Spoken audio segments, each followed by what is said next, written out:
E como é bom quando a gente para cuidar da nossa vida. Cuidar da vida, primeiro passo, autoconhecimento. Se eu sei de mim, sei cuidar de mim, sei o que preciso. Preciso de água, preciso me relacionar, preciso de comer comida de verdade, preciso estudar, preciso parar um pouquinho, preciso descansar, preciso dormir melhor. Quando a gente sabe da gente, né? Às vezes você deve já ter esses momentos acontecido com você ficar bem nervoso, bem enfesado e você fala, nossa, eu tô precisando descansar.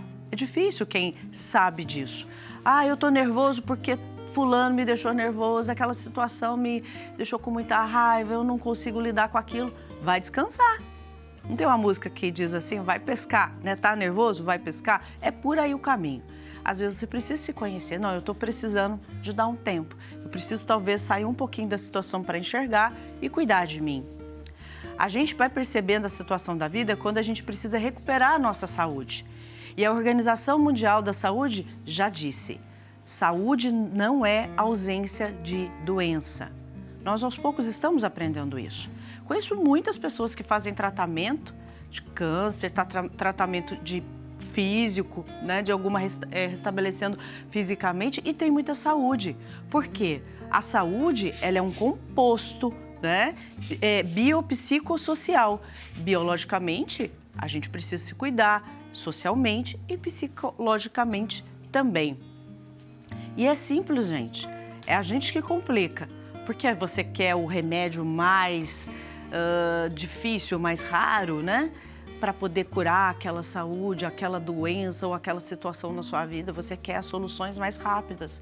Mas a nossa vida, ela é uma constância observação que a gente precisa ter, uma constante observação que a gente precisa ter para cuidar dela, constantemente.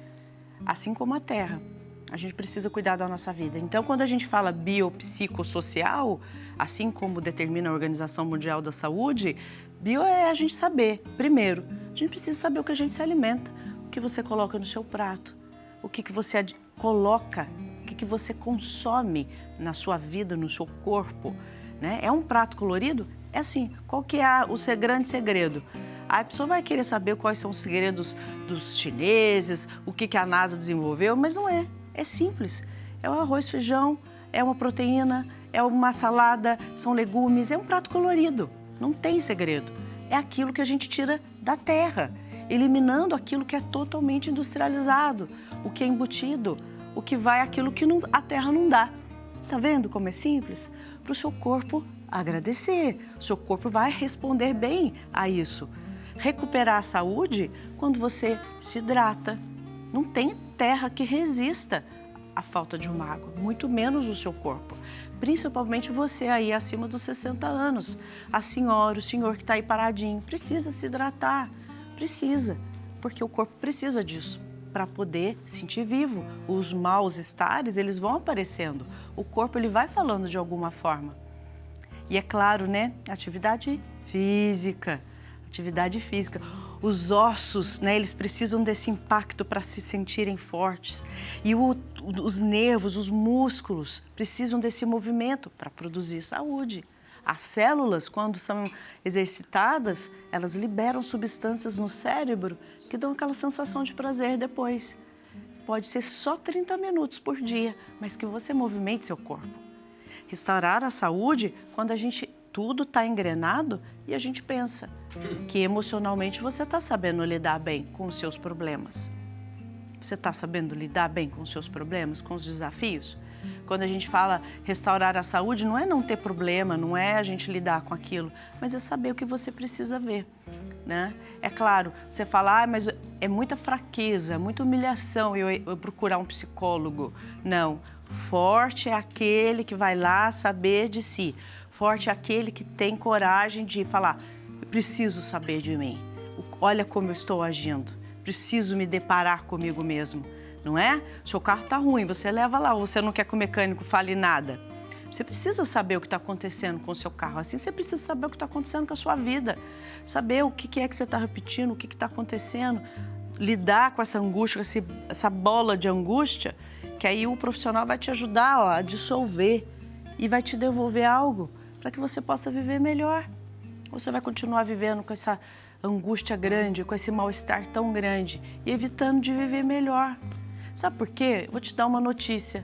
Nós só temos essa vida. E o que você está fazendo dela? Você está aprendendo?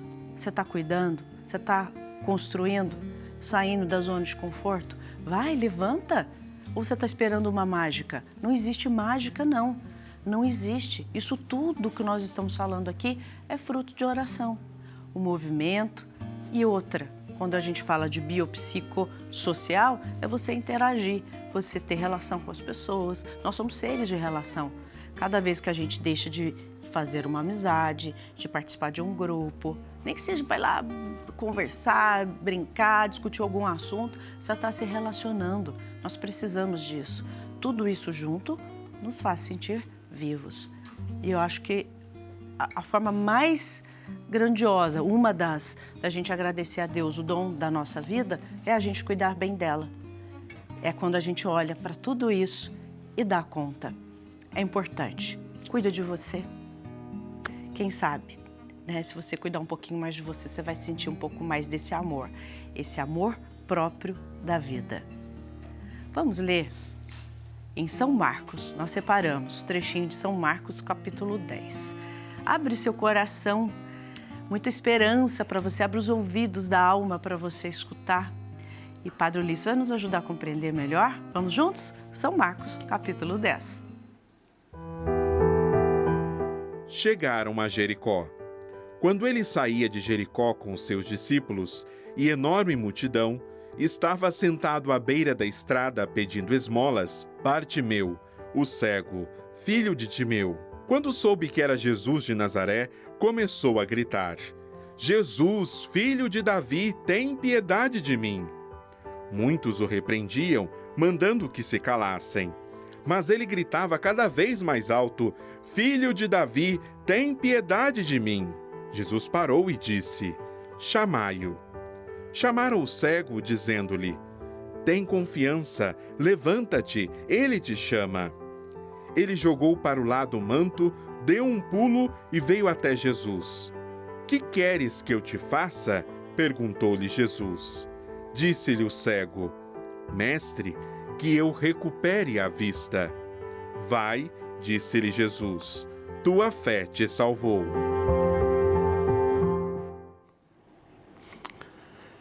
A história de Bartimeu é uma das belas histórias que nós encontramos no Evangelho aí de São Marcos e traz uma mensagem muito importante para nós. Bartimeu era um cego de nascença.